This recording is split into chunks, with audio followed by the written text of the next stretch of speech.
Baik ibu-ibu, kita masuk ke acara inti kita.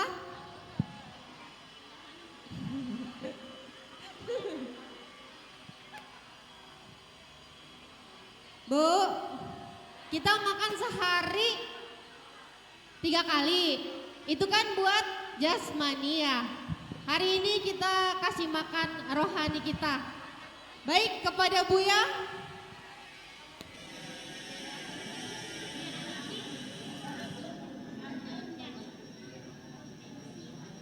Hah? Iya, maaf ya Bu. Kepada Buya Hanafi, waktu dan tempat kami persilahkan.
Bismillahirrahmanirrahim.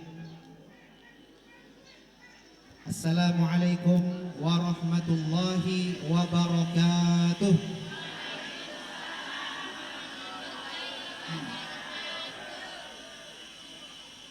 Ini suaranya kayaknya belum sampai 200. Ya.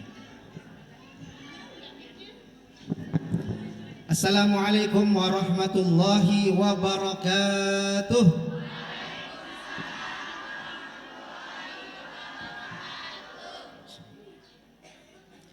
Jadi salam itu Bu sebenarnya ini khusus.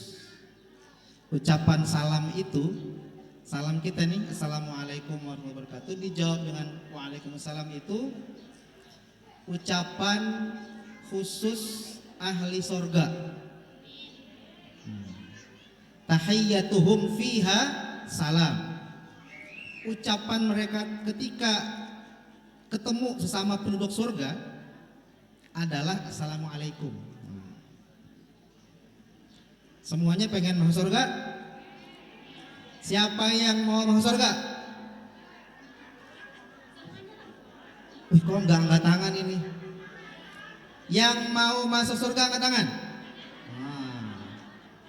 Mau? Yang mau masuk surga sekarang?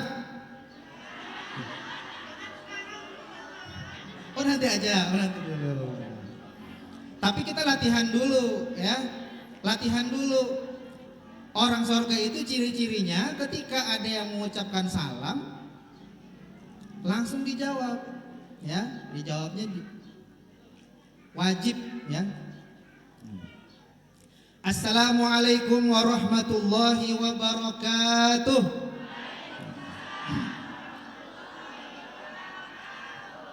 Gitu dong Bu, semangat. Mudah-mudahan nanti ini menjadi kita simulasi dulu ya. Nanti jangan grogi ketika masuk surga, nanti bingung. Nah, ya. Mengucapkan salam itu sunnah Rasulullah Sallallahu Alaihi Wasallam. Ya nggak Bu? Ya nggak Ustaz? Jawabnya apa? Jawabnya bukan wajib. Waalaikumsalam jawab. Ya.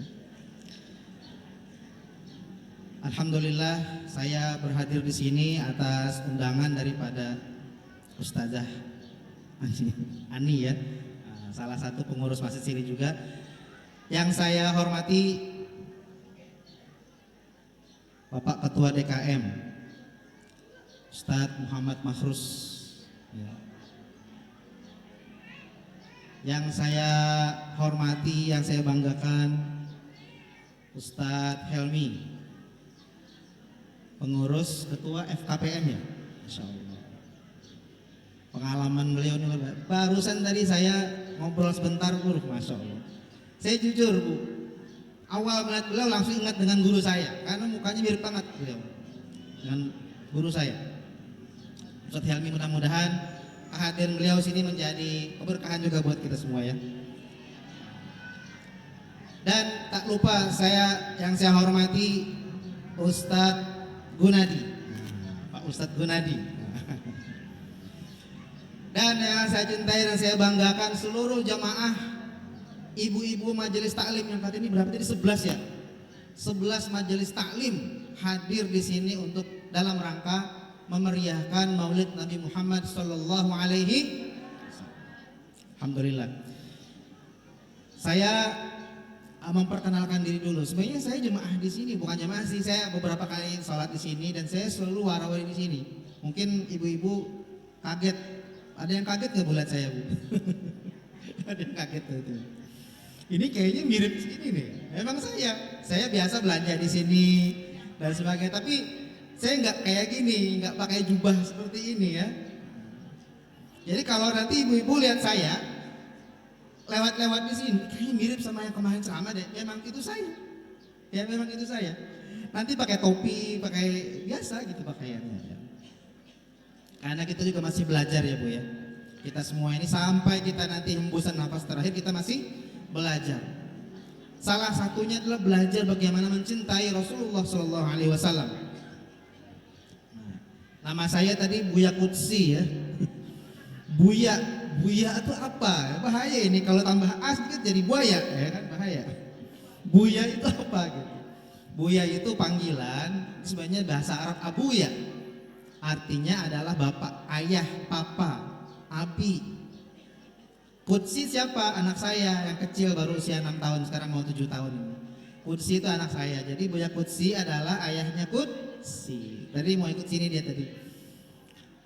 Nama saya Hanafi. Hanafi aja Ustaz. Kebetulan cuma Hanafi Ustaz. Nggak pakai tambah-tambahan apa. Nggak ada nama panjangnya. Ada. Hanafi. Jadi panjang jadinya. Kenapa kok cuman nggak pakai Muhammad, Ahmad sebagainya? Orang muslim namanya panjang-panjang ya. Adik saya namanya Muhammad Ridho Ansori. Tiga suku kata. Nama saya kok Hanafi doang ya? Kenapa ya? Saya kebetulan Ustaz, qadarullah lahirnya saya bukan made in Indonesia, cuma tinggalnya di Indonesia. Di negara sana, itu namanya tidak boleh lebih daripada satu. Kalau Muhammad aja.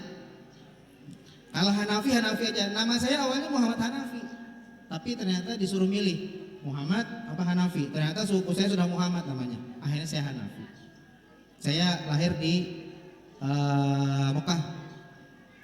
Seberangan rumah saya itu makamnya Sayyidatuna Khadijah Al-Kubra di Ma'la gitu ya. Sekitar 1,5 kilo dari Masjidil Haram. Alhamdulillah. Cuman kita tetap cinta Indonesia. Akhirnya saya pulang ke Indonesia di usia sekitar 4 tahun. Alhamdulillah ibu-ibu sekalian, jamaah 11 majelis taklim. Saya berada di sini bukan untuk menceramahi ibu-ibu, karena ustadz-ustadz sini banyak, sesepuh banyak di sini.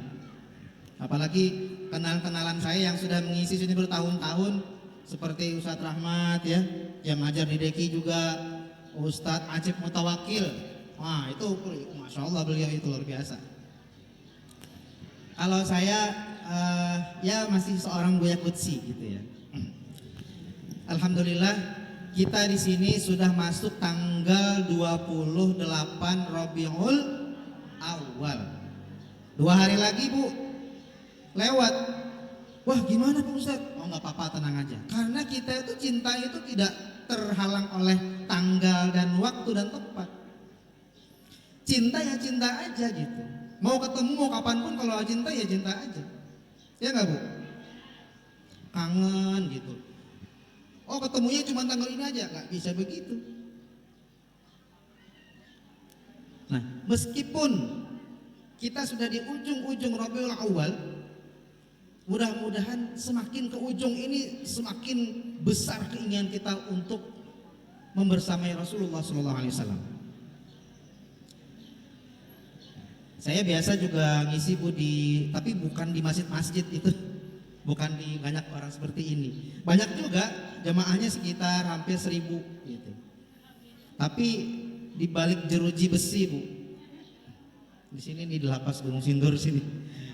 Kayaknya mungkin pekan depan kayaknya baru nanti ada maulid di sana. Jadi biasanya mereka tuh di keluar dari Rabiul Awal baru ada acara gitu. Jadi di situ Bu biasanya tidak bisa live seperti ini ya, karena di sana masya Allah gitu. Mereka yang sedang berhijrah, yang sedang bertaubat. Ya. Dan uniknya di sana setiap kali kita ngisi di situ tuh maulid itu bukan malah wah happy senang, enggak Bu, nangis semua. Kenapa? Karena kita memperingati Maulid Rasulullah SAW tanggal 12 Rabiul Awal itu. Nih ibu tahu nggak sih 12 Rabiul Awal itu peringatan apa aja? Ada yang tahu? 12 Rabiul Awal itu kelahiran Rasulullah, ya. Tapi tahukah kita bahwasanya 12 Rabiul Awal juga adalah tanggal dijemputnya Rasulullah Shallallahu Alaihi Wasallam untuk selama-lamanya ke hadirat Allah Subhanahu. Kegembiraan bercampur kesedihan, bercampur kerinduan, masya Allah. Nih saya ngobrol sebentar tadi sama Ustadz Helmi tadi, kata beliau tadi di daerah Cisaeng ya Ustadz ya, yang katanya kalau acara maulid itu sampai 4.000 ekor ayam, saking masya Allah luar biasa menghormati, menjunjung daripada maulid Rasulullah SAW ini. Saya orang Kalimantan Bu, saya bukan orang sini, maksudnya perantau ya. Saya tuh orang Banjarmasin, orang Melayu. Kami di Banjarmasin, mungkin ibu-ibu kenal sama ini, mungkin bisa di YouTube pernah nggak dengar Abah Gurus Kumpul gitu, biasa kan? Nah, rumah istri saya itu 1 kilo dari makam beliau itu. Lalu sering ikut pengajian beliau dulu, alhamdulillah.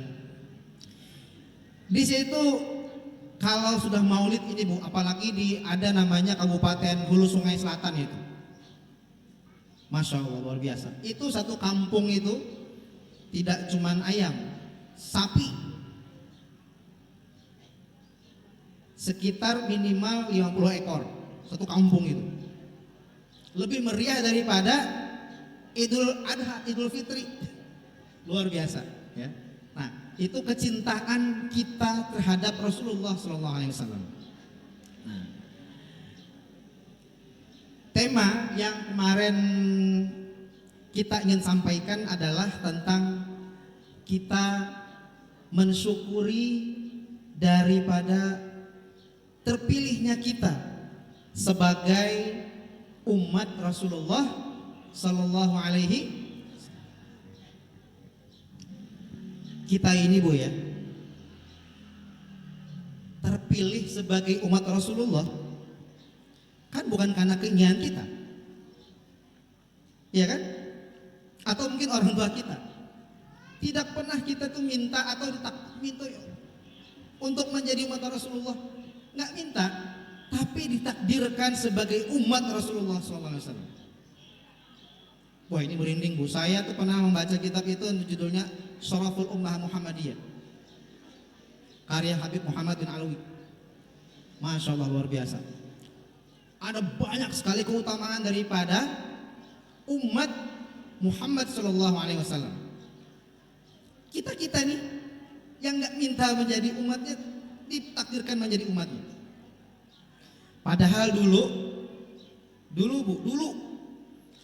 Nabi Ibrahim itu ketika mendapat kabar bahwa akan ada nanti nabi yang paling agung, nabi yang paling keren sebagai nabinya para nabi. Wah, istilahnya itu rasulnya Sayyidul Anbiya wal Mursalin, pemimpin segala rasul dan nabi-nabi, kekasih Allah Subhanahu wa taala, bahkan disandingkan nama beliau di surga, la ilaha illallah Muhammadur Rasulullah.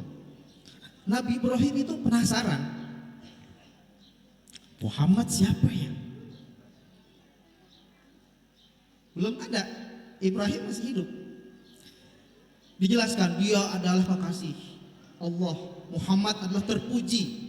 Nama beliau bahkan di langit, siapa nama beliau di langit? Dipanggil siapa? Ahmad. Di langit dipanggil Ahmad, di bumi dipanggil Muhammad, sama-sama hamdun asal katanya adalah pujian, terpuji. Muhammad terpuji.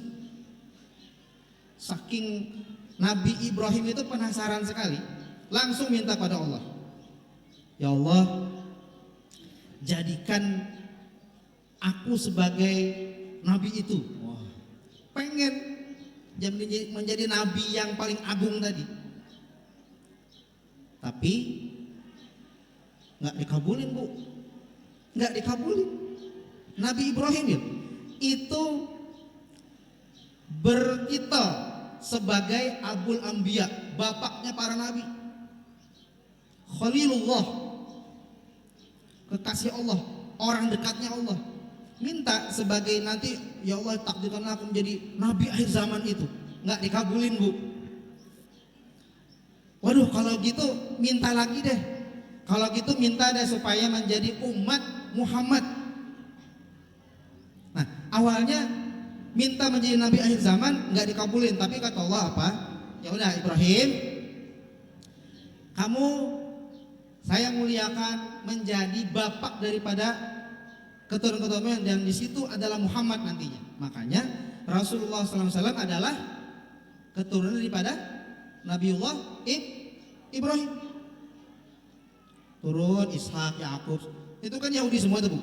Sampai Isa, kemudian dari Ismail, abangnya Ishak, nggak ada yang nabi tuh, sampai ujungnya tiba-tiba Muhammad SAW, penutup para nabi, orang Arab bukan orang Yahudi.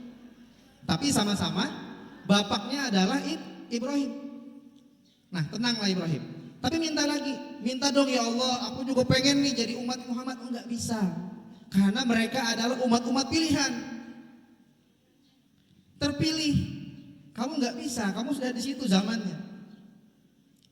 Tapi Allah berfirman, wahai Ibrahim, nama kamu akan selalu disebut-sebut oleh umat Rasulullah SAW tersebut. Di mana itu disebut-sebut? Di sholawat Ibrahimiyah. Kama shallaita ala sayyidina Ibrahim wa ala ali sayyidina Ibrahim. Biasa kita membaca ini tahiyat akhir, kita selalu menyebut nama Ibrahim dan keluarga beliau. Nah, disitulah mendapat sanjungan keistimewaan Nabi Ibrahim. Sampai di situ saja. Nah, dan sampai lagi ini berita tentang Muhammad SAW ini kepada Nabi Musa. Nabi Musa sama minta juga, wah jadikan dong aku nabinya yang itu tuh yang akhir zaman. Oh, nggak bisa Musa, sudah ada itu namanya Muhammad, nggak bisa. Kamu itu nabinya orang Yahudi. Ya udah kalau gitu minta deh supaya aku dijadikan sebagai salah satu umatnya Muhammad. Nggak bisa, tidak dikabulkan. Akhirnya apa? Minta lagi, ya Allah kalau gitu jadikan pelajaran aku ini menjadi pelajaran, kisah-kisah hidupku ini menjadi pelajaran bagi umat Muhammad. Nama aku akan selalu dikenang-kenang oleh umat Muhammad. Disebut-sebut, akhirnya apa? Dikabulkan. Cerita Nabi Musa sama Fir'aun, sama Samiri, sama banyak itu kan diceritakan itu dalam Al-Quran. Bahkan Nabi Musa dihanyutkan di Sungai Nil, terus tiba-tiba nyasar ke apa tuh namanya, tempat mandinya Asia, ya kan? Dia angkat jadi anak, kemudian dia panjang ceritanya sampai nanti dia akhirnya jadi tinggal di istana Fir'aun, sampai akhirnya jadi nabi, sampai berperang melawan Fir'aun, dikhianati oleh Samiri dan sebagainya. Panjang ceritanya itu diceritakan dalam Al-Quran, dibaca oleh kita. Nah, luar biasa. Tapi permintaan beliau untuk menjadi umat Rasulullah SAW, Muhammad SAW ini tidak dikabulkan. Sampai lagi berita Muhammad SAW ini kepada Nabi Isa. Nah, nabi terakhir dari orang Yahudi nih. Sama permintaannya. Wah, jadikan dong aku sebagai umat akhir zaman itu, sebagai nabi akhir zaman. Oh, nggak bisa, wahai Isa, nggak bisa. Karena nabi akhir zaman itu nanti ditakdirkan dari bangsa Arab, bukan dari bangsa Yahudi. Oh gitu ya? Iya. Aduh, kalau gitu mah minta dong menjadi umatnya aja. Nah, bisa nggak ya Allah? Lobby terus, gas terus. Apa kata Allah? Baik. Kan Nabi Isa sampai sekarang belum meninggal. Ya nggak Bu? Belum meninggal. Ibu mau nggak ketemu Nabi Isa? Tapi nanti mau jalan kiamat ya. Baru kalau ibu umurnya mungkin 200 tahun mungkin ketemu nanti sama Nabi Isa. Mudah-mudahan panjang umur ya. Tapi jangan sampai Nabi Isa keluar nanti aja udah keluar duluan. Nabi Isa itu turun ke bumi itu sebagai umat Muhammad, bukan sebagai Nabi Isa lagi. Dicabut keistimewaannya sebagai nabi. Jadi bukan lagi sebagai Nabi Isa, Isa biasa aja. Kan sekarang beliau kan sedang di langit kedua ya Ustaz ya. Waktu Nabi Isra Mi'raj, Nabi ke langit tuh. Sampai langit kedua ketemu Nabi Isa. Wah, ini Nabi Isa ini. Wah, saudaraku, Masya Allah ketemu. Nabi Isa belum meninggal. Waktu itu kan barrafa'ahullahu ilaih. Allah angkat waktu beliau kan dikepung sama orang-orang bangsa Romawi kan. Waktu itu kan mau dihabisin kan waktu itu. Dikhianati oleh muridnya sendiri. Akhirnya beliau naik. Nah, nanti beliau akan turun lagi menjelang menjelang kiamat, pas ketika Dajjal itu sudah menguasai dunia ini.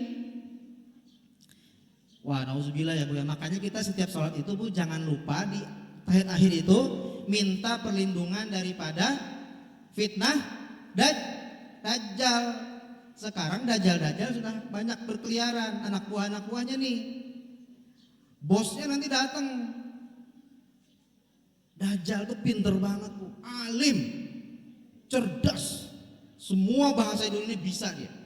Ibu bisa terpukau nanti lihat Dajjal, wih keren banget nih Dajjal, wih keren wih. Padahal Dajjal itu, ya, Dajjal itu kalau untuk ilmu apapun nih hebat dia, pakar, tapi bisa menjerumuskan kita kepada kesesatan. Ya, nah, Al-Mahdi, Imam Mahdi sudah ada. Jadi ceritanya waktu itu pas mau sholat, kalau tidak salah dalam itu sholat asar, sudah mau iqamah nih, mau qomat nih, Imam Mahdi udah mau maju jadi imam.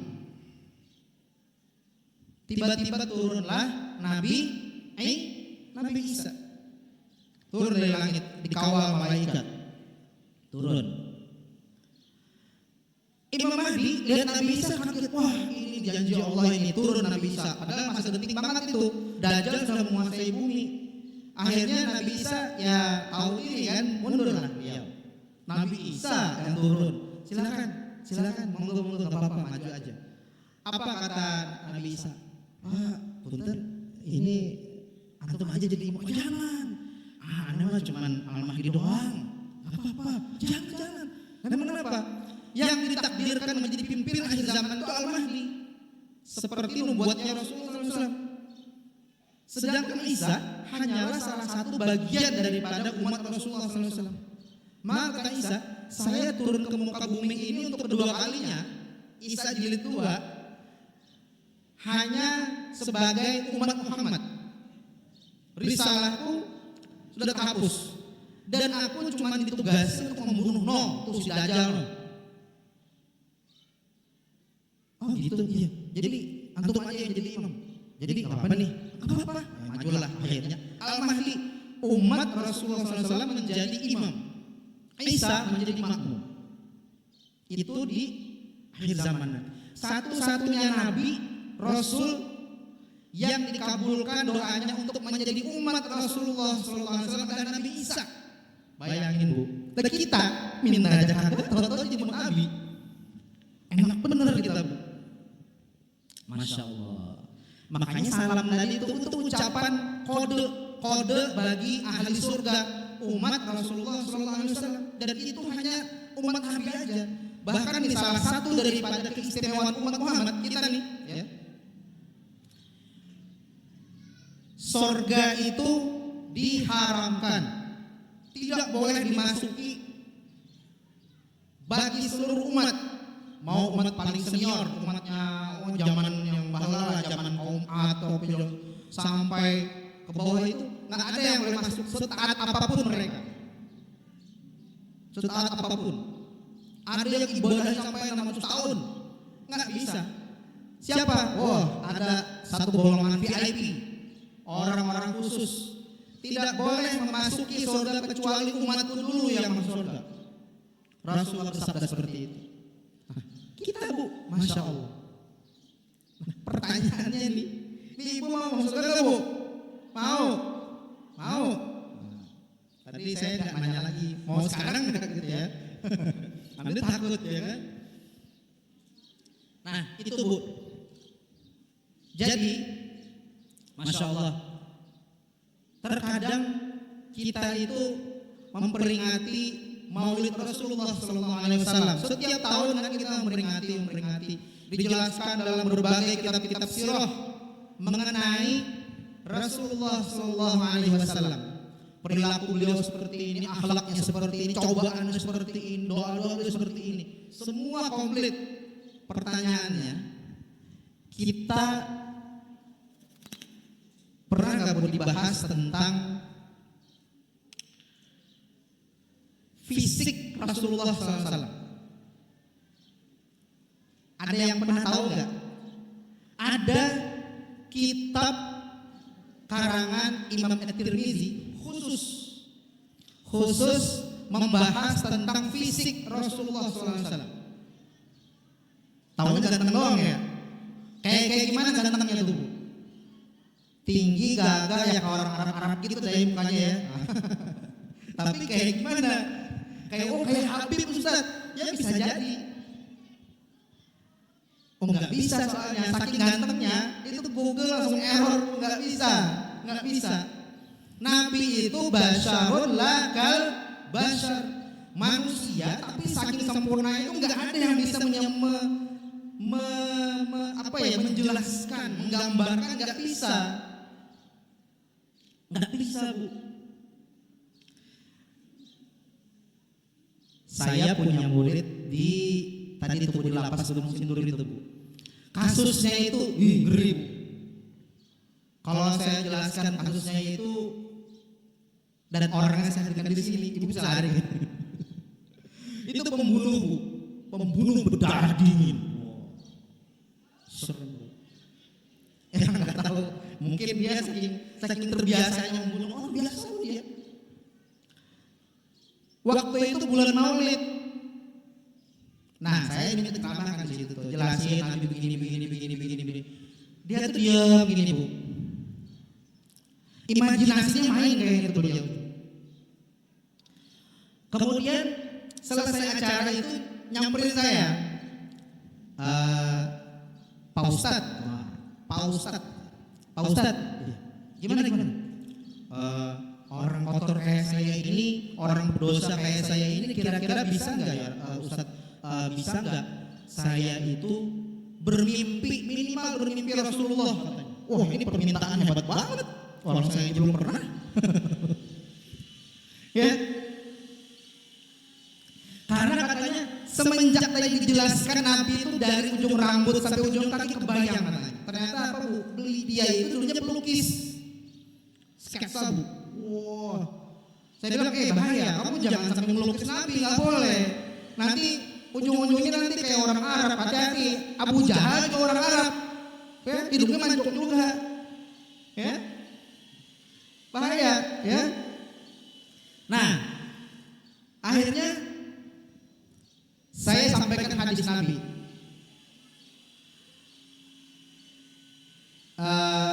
Mas, ya orang Jawa. Mas maunya apa? Saya ingin bertemu Rasulullah dan ingin bersama Rasul di surga. Itu keren banget permintaannya ya kan? Berarti ini saya bilang. Ada hadis Nabi.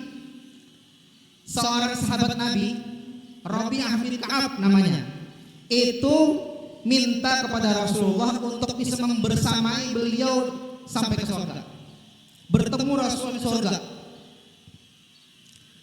Apa kata Rasulullah? Oh, mintanya itu, ya. Tolong aku untuk supaya bisa kita ketemu di surga nanti dengan cara apa? Fa'inni 'alaika bikasratis sujud. Kamu harus sering sujud, kamu harus sering berdoa, kamu harus sering sholat khusus meminta supaya bisa membersamai Rasul di surga. Kalau di dunia bisa nggak kita ketemu dengan Rasul? Bisa. Nah ternyata Bu, si orang ini yang santri saya di lapas tadi waktu itu, beliau itu usianya sekitar 36 tahun. 36 tahun. Beliau itu kasusnya pembunuhan sudah seumur hidup. Awalnya beliau itu hukuman mati, tapi diringankan menjadi seumur hidup. Nah, waktu kejadian yang itu usianya 34 tahun katanya, baru masuk juga dia. Nah, saya bilang, Mas, perbanyak sholawat dan minta kepada Allah hadirkan 2 rakaat khusus setiap hari sebelum tidur. Sebelum tidur, sholat 2 rakaat khusus, minta itu aja, jangan minta yang lain. Tidak akan berhenti sholat itu 2 rakaat setiap mau tidur, kecuali sudah Allah kabulkan baru ganti yang lain doanya. Mintanya apa Ustaz? Minta supaya diberikan kesempatan untuk bermimpi Rasulullah. Tapi masnya ini harus bersolawat 1000 kali sehari. 1000 kali Ustaz? Iya, insya Allah. Itu diamalkan ternyata. Kalau teman-teman yang di sel itu, beliau ternyata luar biasa solawat 1000 kali sehari. 1000 kali itu kalau kita, wah 1000, aduh kapan saya masak ini, kapan saya ini, waduh dulu bisa ke pasar ini, bisa. Gimana? Kita atur aja deh, misalkan 5 waktu sholat sehari malam, berarti habis sholat atau sebelum sholat berapa tuh? 200. Kira-kira membebani nggak Bu? Allahumma shalli ala Muhammad. Kalau mau yang paling gampang, sallallahu ala Muhammad, itu aja bisa. Atau Allahumma shalli ala Muhammad, Allahumma shalli ala Sayyidina Muhammad, atau sholat yang lain. Yang paling gampang aja, sallallahu ala Muhammad. Minta 1000 sehari. 3 bulan setelah itu Bu, 3 bulan setelah itu, saya ketemu lagi. Aduh saya merinding, saya malu sebenarnya Bu ini cerita ini Bu. Yang ngasih tahu aja sebenarnya belum Bu. Saya Allah alam ya. Mudah-mudahan. Ini Bu, orang ini Bu, pembunuh Bu. Kasus dia itu ada di Tribun News. Ada. Orang ini datang ke saya. Ini matanya sudah sebab. Dan ternyata dia sudah sakit sekitar 4 hari yang lalu. Datang ke saya. Itu kata teman-temannya, ini masnya ini jarang mau makan Ustaz. Kenapa? Dia diem aja, matanya sembab bengkak Bu, kayak orang jarang tidur gitu. Masnya kenapa? Saya bilang. Katanya apa Bu? Dia tidak bisa ngomong lagi Bu. Hanya air mata. Tetes terus. Akhirnya dia dipanggil sini, dia saya duduk bersila gitu, dia gini. Di paha saya begini. Itu bahasa Bu, paha saya. Mas kenapa Mas? Kenapa Mas? Sakit Mas? Dia ngelengin aja. Akhirnya apa dia cerita? Ambil sembuhkan cerita. Ustaz, apa yang kemarin 3-4 bulan yang lalu itu dijelaskan oleh Pak Ustaz, saya terapkan dan ternyata Masya Allah Bu, di ujung-ujung menjelang subuh dia sholat tahajud, kemudian ketika dia tahajud ketiduran, di sujud akhir itu dia sujud begitu ketiduran, ternyata dimimpiin Bu, Masya Allah. Jadi beliau cerita, beliau sedang sujud, tiba-tiba beliau itu ditepuk pundak begini, kayak dibangunin orang ketiduran dibangunin, gini, wangi banget katanya. Terus beliau bangun, di mimpi itu beliau bangun, astagfirullahaladzim, saya tadi sujud ya. Beliau noleh sebelah kanan Bu, noleh begini. Siapa Bu? Sayyiduna Muhammad sallallahu alaihi wasallam. Itu kejer nangis dia. Nangis saja lagi. Nyebut nama Rasul aja nggak bisa lagi dia. Saya bilang, saya nangis juga kan. Bukan saya nangis pelukan gitu. Terus setelah lama saya tanya, Mas, jelaskan bagaimana bentuk fisik Nabi yang kamu lihat. Dijelaskan Bu, begini. Tapi unik nih, ketika sudah sampai beliau menjelaskan tentang wajah Rasulullah SAW, nih Bu, tidak ada kata yang bisa menggambarkan, hanya air mata Bu, nggak bisa ngomong lagi. Habis Bu, nangis dia. Nah, ini Bu, itu satu. Ada santri saya Deki kelas 2 waktu itu, sama ternyata. Ini kalau ada orang ngaku Nabi tapi menjelaskan Nabi kayak gini tuh mungkin bukan Nabi. Ya, bisa jadi mungkin orang-orang yang soleh yang sepertinya itu dekat dengan Rasulullah SAW saja. Ya, karena Nabi itu tidak bisa diserupakan dengan siapapun. Hadis Rasulullah SAW, man ra'ani fil manam faqad ra'ani. Barang siapa yang mampu melihat aku dalam tidurnya, maka sungguh dia telah melihat aku. Fa inna syaitan la yatamassalu bi. Karena syaitan tidak bisa menyerupai aku. Kalau cerita Syekh Abdul Qadir Jalani kan dulu pernah kan, pas ketika beliau ibadah, tiba-tiba, wahai Syekh, cukup ibadah kamu cukup. Kamu udah keren banget ibadahnya, nggak usah ibadah lagi. Loh, kamu siapa? Akulah Allah.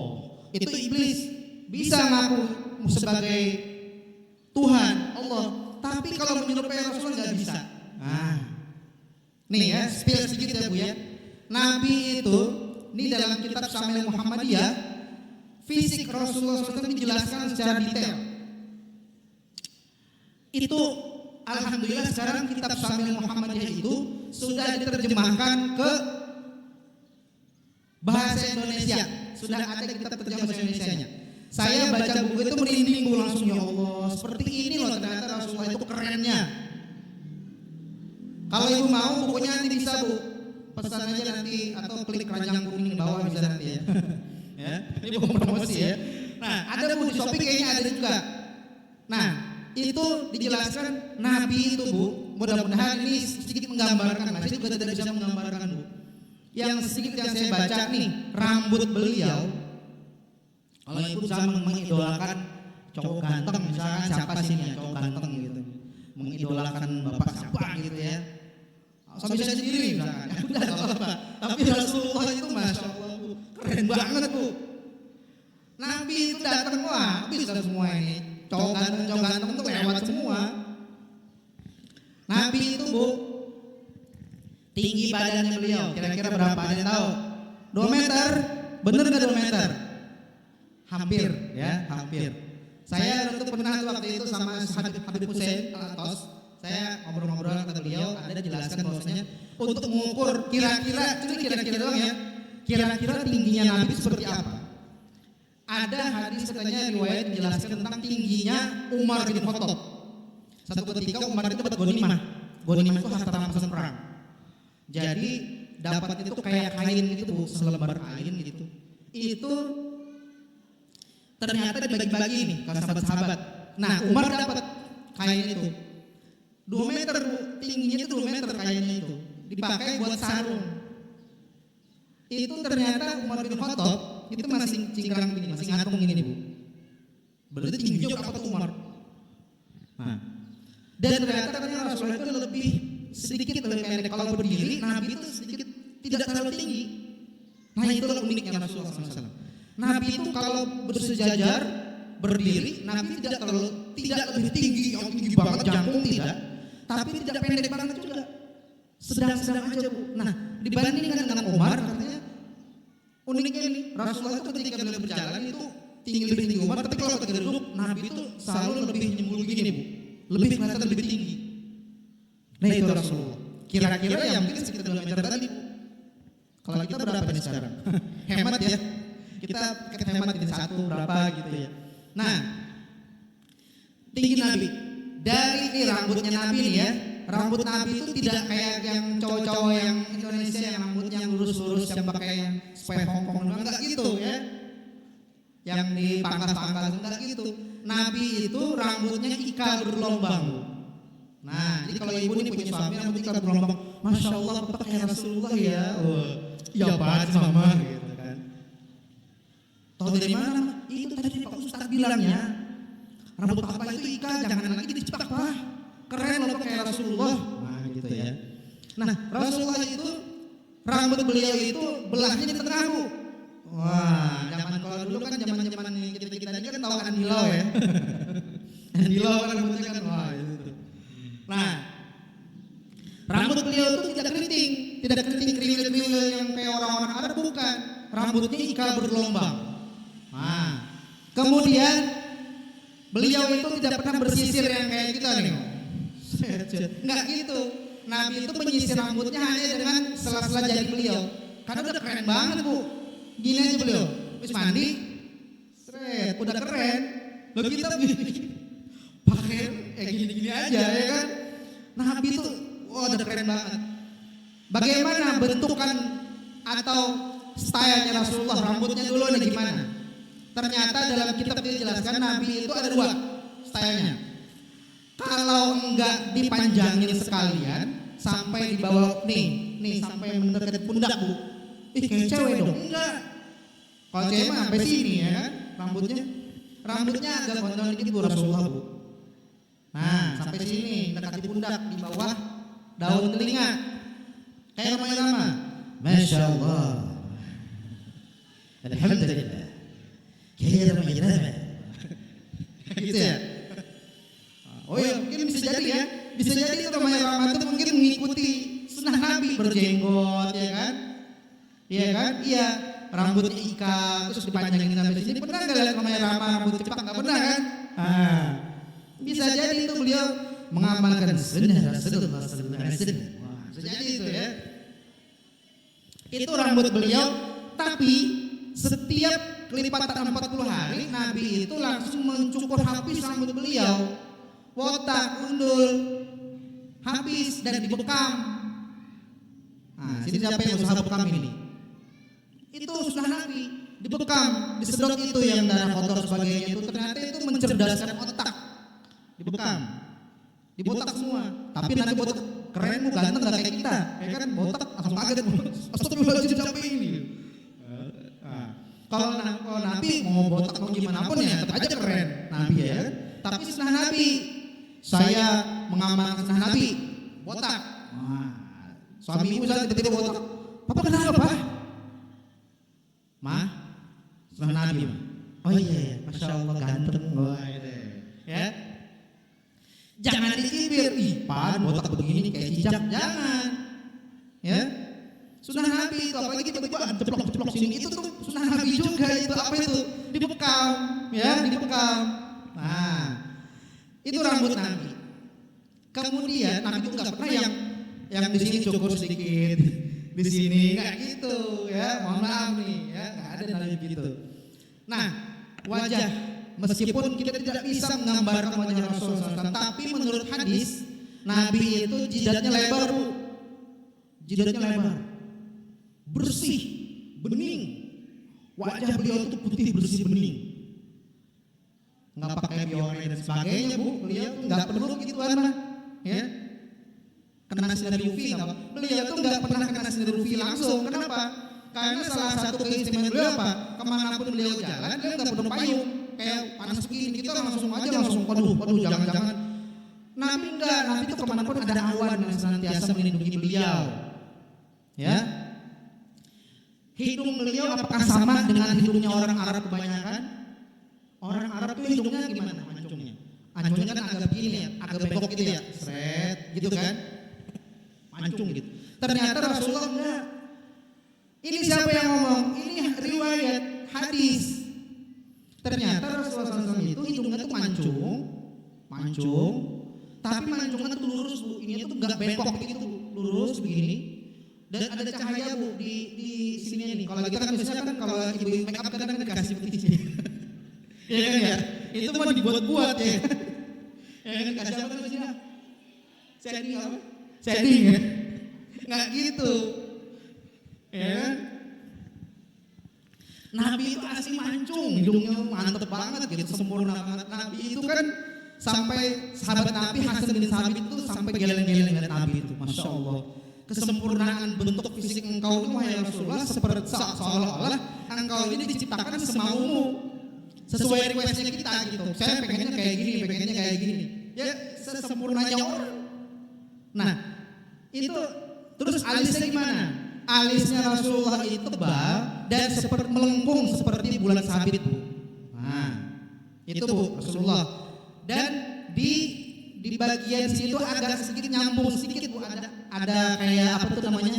Bulu-bulu anak kecil gitu sini, bulu-bulu anak gitu. Kecil sini. Agak nyambung alis kecil gitu. Bulu-bulu gitu. Nah, itu. Dan beliau itu punya mata. Matanya itu kita kalau misalnya gini Bu ya. Nah, merem gini. Ini kan garis Bu ya, garis gitu kan. Nah, garis kelopak matanya beliau itu agak panjang Bu. Jadi kalau beliau itu melek begitu, maka matanya itu lebar Bu. Bukan bulog kayak bukan ya. Indah banget, enggak sipit. Nabi itu enggak sipit matanya. Dan apakah Nabi itu matanya biru kayak orang Eropa? Ini yang hitamnya enggak. Apakah coklat? Enggak. Nabi itu hitam pekat, hitam gitu. Dan putihnya betul-betul putih, bersih banget. Nah itu.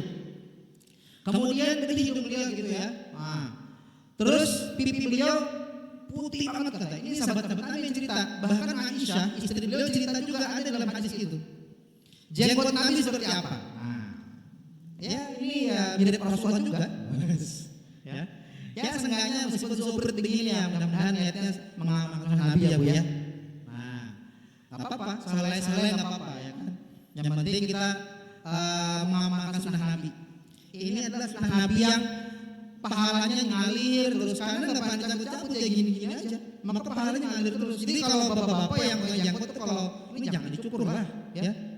Udah biarin aja gitu. Yang penting apa namanya ada mengamalkan sunnah Nabinya gitu. Tapi lucu tuh kalau saya mah pakai janggut kayak sapu ijuk gitu, ya nggak apa-apa. Ya, atau misalkan ibu punya suami ini janggutannya nggak beraturan, ya dirapihin lah. Sepanjang apa janggut Nabi? Ada tahu? Ternyata janggut Nabi itu nggak sampai yang segini banget, enggak. Kayak chef yang wah janggut kemana-mana enggak gitu. Nabi itu janggutnya hanya sekepalan aja Bu, sekepalan ini aja. Nah, jadi kalau lebih daripada satu kepalan itu dipotong oleh Rasulullah SAW. Sedikit aja. Dan Nabi itu wajah beliau itu lebar Bu, tidak oval, lebar bundar gitu. Keren pokoknya. Leher beliau itu tegak Bu, enggak yang begini. Enggak gitu, tegak. Kayak jenderal Bu. Nabi itu kan jenderal perang Nabi itu. Jangan Nabi itu lembut masuk. Iya, tapi beliau ketika tegas jenderal ya jenderal. Nih, bagian leher belakang beliau itu putih banget katanya. Pundak beliau tuh lebar pundaknya. Mantep gitu. Wah, kayak tentara gitu Bu. Mantep gitu. Nah, udah gitu beliau di bagian dadanya beliau itu ada bulu-bulu dada Bu. Bulu dada khas orang Arab gitu ya. Nah, tapi kita yang ada bulu dada jangan cukur ya. Pengen Nabi cukur. Jangan ya. Nabi memang kayak gitu Bu, sampai sini Bu. Nah, sampai di pusar sini. Di belakang di pundak beliau ini ada stempel. Kayak seperti telur kecil Bu, telur burung puyuh kata sahabat Nabi. Bundar kayak stempel gitu. Itu kayak ada bulu-bulu kayak bulu dulu tuh Bu. Kayak gini nih. Dan itu kayak bukan tompel sih. Jadi kayak stempel gitu. Kaligrafi gitu. Ada tulisannya. Itu stempel yang hanya Nabi Muhammad sendiri yang punya. Stempelnya apa tulisannya?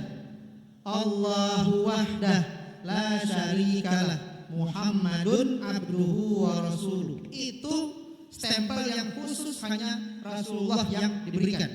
Di antara dua berikat beliau ini Bu. Ya. Kita jangan bikin-bikin di sini tatoan itu enggak boleh ya. Ya, bukan sunnah, bahaya itu ya. Bid'ah itu ya. Nah itu salah itu tato di sini gitu kan. Jangan itu ya, nggak boleh itu. Kalau tato kita kan justru malah ini air wudhu, air mandi itu nggak resep Bu, bahaya. Ya, saya punya murid banyak tuh di lapas itu yang tatoan sampai penuh muka lu tato semua Bu itu. Tapi hijrah sekarang insya Allah sudah punya hafalan Quran juga gitu. Nah, dan Nabi itu keren banget Bu. Tangan beliau itu katanya lebar nih, panjang-panjang Bu ini. Kalau beliau sedang dalam keadaan bahagia, beliau itu selalu memejamkan mata gini. Senyum, memejamkan mata. Nah, gitu ya. Kalau beliau marah gimana? Kalau beliau marah Bu, nih sampai di sini ada urat-uratnya Bu, merah sini. Beliau marah gitu. Ternyata Nabi bisa marah ya? Iya. Nabi itu kalau marah itu gelegar Nabi itu kalau marah. Ya. Itu bentuk fisik Rasulullah SAW yang saya pernah baca ya.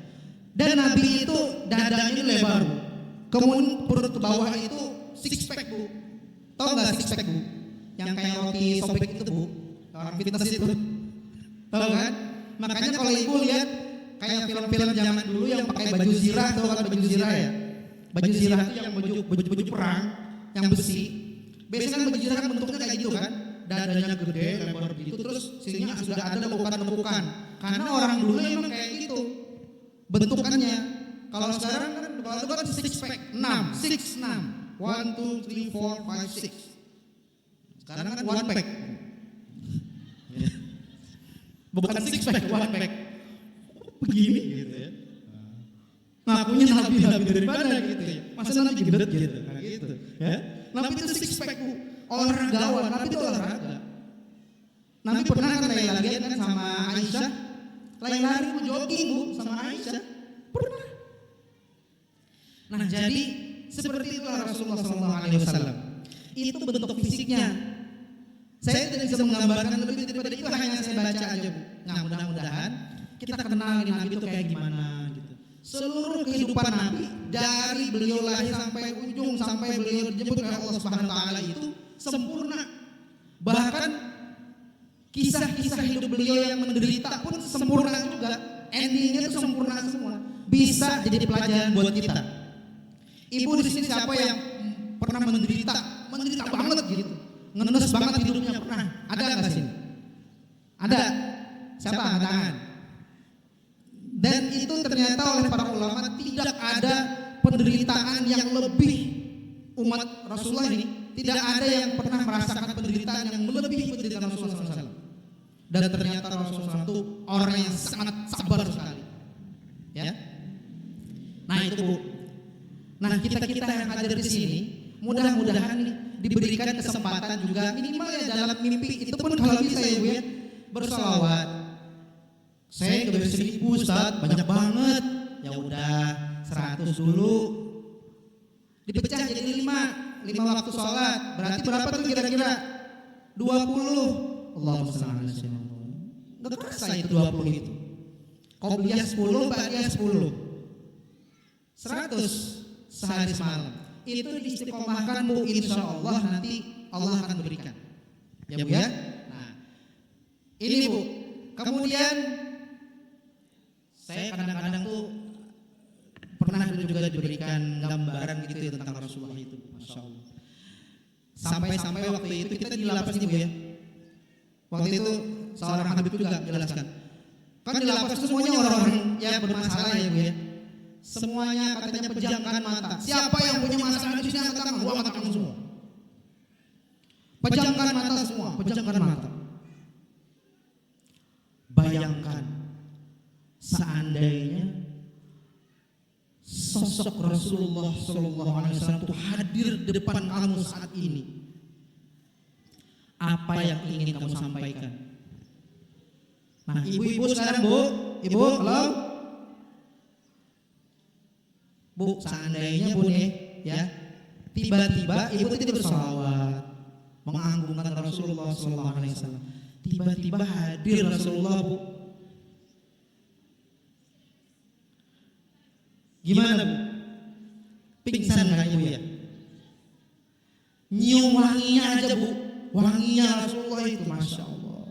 Tiba-tiba beliau hadir di depan Ibu senyum.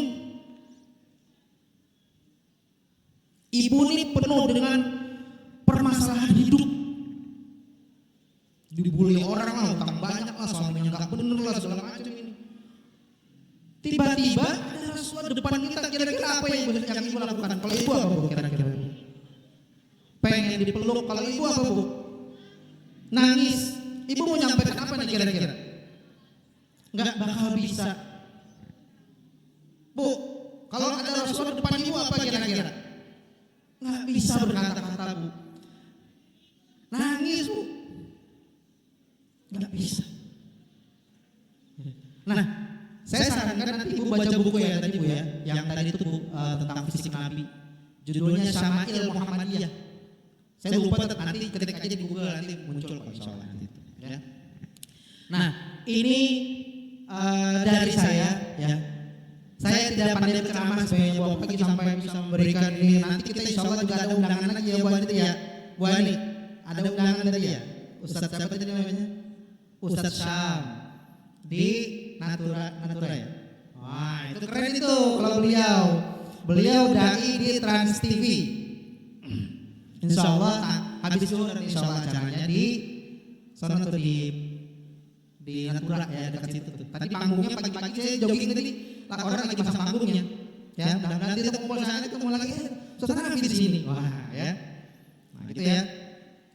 Nah, saya tadi juga sedikit tadi mendengar Pak Ustadz Mahfuz tadi menjelaskan ini masjid kita ini, saya sering lewat sini Bu. Masjid ini kan dulu nggak segede ini dulu ya, kecil kan dulu ya. Sekarang udah luar biasa ini. Mantep. Ini bisa kira-kira nanti buat berapa nih kalau jadi? Jamaahnya kira-kira 600, kayak 1000 lebih kali kalau ke atas ya. Iya, luar biasa ini. Rasulullah SAW bersabda, man bana masjidan banallahu baitan fil jannah. Siapa yang membangun masjid, maka Allah nanti akan membangunkan satu istana di surga. Nggak ada duit, bangun masjid mah banyak banget duitnya. Ibu nggak usah bangun yang banyak masjid yang masuk enggak gitu. Berkontribusi. Nih, habis jajan, habis pulang beli sayur yang atau misalkan habis beli lauk di buahan itu. Ada misalkan duit 2.000, masukinlah ke ini kotak amal masjid. Nah, ya, atau iseng-iseng ada QRIS di sini. Ada QRIS juga lewat iseng-iseng itu ada barcode QRIS. Ambil HP, cekrek, goceng. Ibu sudah termasuk daripada orang-orang yang membangun masjid, mendapatkan janji Allah untuk nanti dibangunkan satu istana di surga. Nah, sama dengan doanya Asia. Siapa itu Asia? Tahu Asia siapa? Istrinya, benar? Tahu? Waduh, ini harus tahu nih. Asia itu adalah calon istri Nabi nanti di surga. Bukan istri Nabi Khadijah, Aisyah kali ini Ustaz, enggak. Aisyah itu istri Nabi di dunia. Sedangkan Asia beda lagi. Asia namanya Bu. Siapa ya Asia ya? Nah, di gitu. Nah, jadi ceritanya gini, ya. Ibu kalau mau gabung bisa nanti. Asia itu adalah istri Fir'aun. Istri daripada orang paling zalim yang paling benci oleh Allah. Orang paling laknat di muka bumi ini. Lah suaminya, istrinya itu Asia namanya. Sabar banget dia. Dia yang memelihara sampai gede itu si Nabi Musa ya kan. Dia yang mempertahankan kehidupan Musa sampai Musa beranjak dewasa. Nah, itu Asia itu. Dan uniknya ini, Asia itu adalah satu-satunya istri Fir'aun yang tidak pernah dijamah oleh Fir'aun. Aneh kan? Aneh kan? Karena dia paling cantik di antara seluruh sulir-sulir Fir'aun yang jumlahnya berapa ratus itu. Asia itu paling cantik dan tidak pernah dijamah, tidak pernah disentuh. Kenapa? Karena Fir'aun dia segan Bu. Cantik banget, nyentuhnya gak berani. Fir'aun gak berani nyentuh. Ternyata ada rahasianya. Ternyata apa? Nanti orang ini, Ibu Asia ini ternyata nanti akan bersanding dengan Rasulullah SAW di surga nanti. Kenapa? Karena beliau adalah orang yang sabar, yang beriman kepada Musa, yang jadi musuh Fir'aun dan hanya dibunuh sama Fir'aun. dibunuh Firaun. Menjelang detik-detik dia mau dieksekusi oleh tentara Firaun, dia berdoa. Itu ada dalam surat At-Tahrim di surah 9. Ya Allah, Rabbi benili baik indaka baitan fil jannah.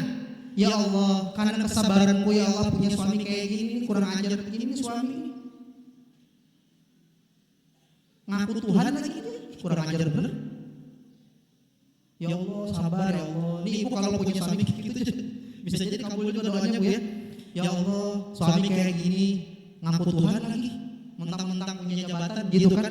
Nah, semena-mena dia mau dieksekusi, dia minta gitu. Ya Allah, Rabbi benili indaka baitan fil jannah. Ya Allah, berikanlah aku nanti keistimewaan untuk mendapatkan istana di surga. Sama kayak ibu tadi ya. Nah, kemudian akhirnya dan juga diberikan keistimewaan kalau di dunia dia bersabar mempunyai suami sebejat Firaun, nanti dia mempunyai suami nanti di akhirat Rasulullah SAW. Ibu mau nggak diundang?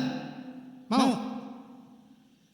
Maka ibu harus memperbanyak sholat, masuk surga dapat undangan nanti pernikahan Rasulullah SAW. Ya.